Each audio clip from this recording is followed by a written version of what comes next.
Hey, all you beautiful people, it's Esri here, and welcome to Dax's Desk, a place where we can come together to connect and communicate about all things organization, planning, personal growth, and of course, study. So today's topic is about how to actually plan a good day of study. So if you've got a full day or a half day which you're dedicating to either catching up or doing some really solid study for an assessment coming up or an assignment or exams even, then you've come to the right place. So the first thing I would do is to brainstorm. That is where your ideas and your priorities and your list of to-dos are going to come from. So first, get a blank piece of paper and just go for it. Don't worry about prioritizing or meeting deadlines just yet. Just write whatever you think you need to do today.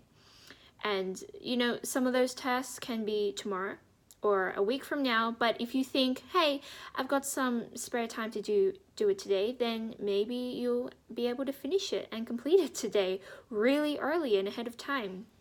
So the first thing is to write down what you have to do. The second thing is to prioritize. And you do this by importance and deadlines, these two things. It fits with the method where you draw like 4 squares and you have the important and urgent, the important but not urgent, the urgent but not important, and obviously the not important and not urgent. So the square thing doesn't work for me. It could work for you. I can do a demo in another video if you'd like. Just mention it in the comments. But for me, I think brainstorming on a plain piece of paper and then highlighting those that are important and urgent, and then circling or underlining those that are urgent but not important, and then doing something else for important but not urgent is how I like to work. So putting an asterisk or something next to it. So obviously you're looking at deadlines and you're looking at whether this will help you in the long run or whether this will help you study the unit you're doing now, which is its importance. So you also have to look at your other commitments. Do you have any other commitments today that are going to chip away your time? Write those down because they will be important when it comes to actually planning your study. You also have to think about if you have resources for all of your topics that you're going to study. If you plan to study the neurons section, then do you have notes? Do you have cue cards or lecture slides that you need? If you don't have any of those, make them or find them first. So now we've moved on from brainstorming, we're going to actual planning.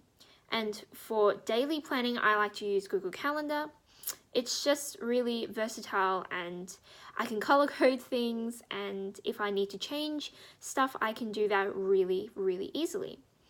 So I would have all of my tasks that I need to do, and what I'll be thinking about is, okay, it's the morning now, I'm going to do the hardest tasks now. Or maybe for you, it's the morning and I'm not feeling really motivated. I'm going to start with an easy task to just tick it off the list, and then I'm going to move on to a hard task.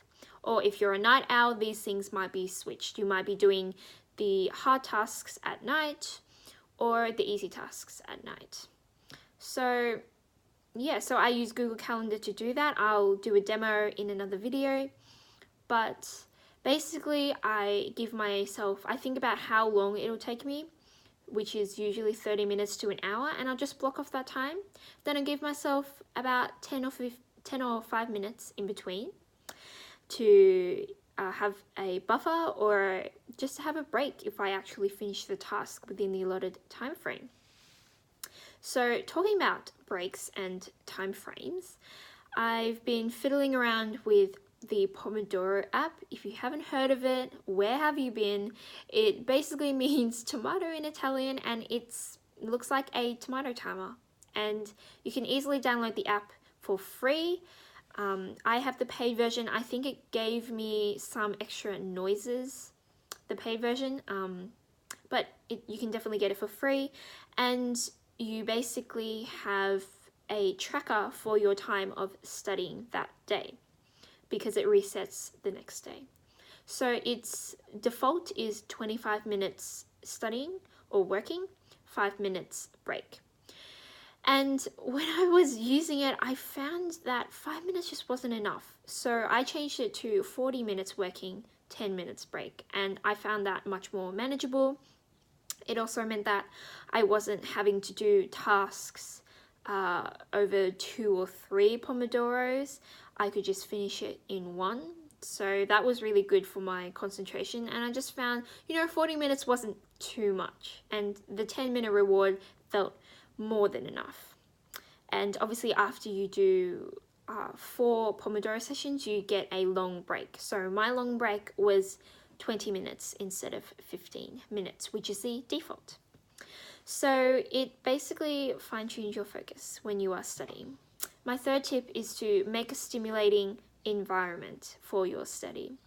So you're going to be sitting there the entire day, or you're going to be standing, or however you like to study. Personally, I do like standing a lot, but you're going to be studying for most of the day. You want to have a good environment. You can be in a loud environment maybe if you like that, if you thrive in a coffee shop or at university where there's all these students hustling and bustling and you're like, okay, I gotta look like I'm doing work, as opposed to home alone in a quiet space. You gotta find what works for you, and I think uni is a really good chance for you to play around with that. At school you didn't really get much freedom.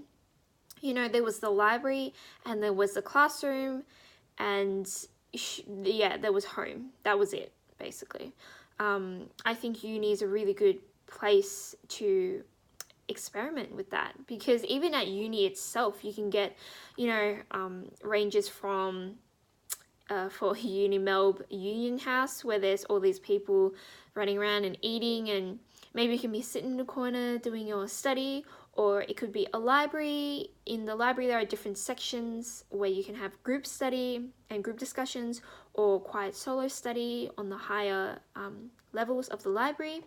Or you could be in an empty classroom or an empty lecture hall for that matter. So it's really up to you, and I think you need to spend a little time trying to see what works for you and where you thrive in your study. So those were my tips for how to plan and schedule a day of study. If you want to see a actual how I plan, so a plan with me video, please let me know in the comments below. And thanks very much. Have a nice day. See you later.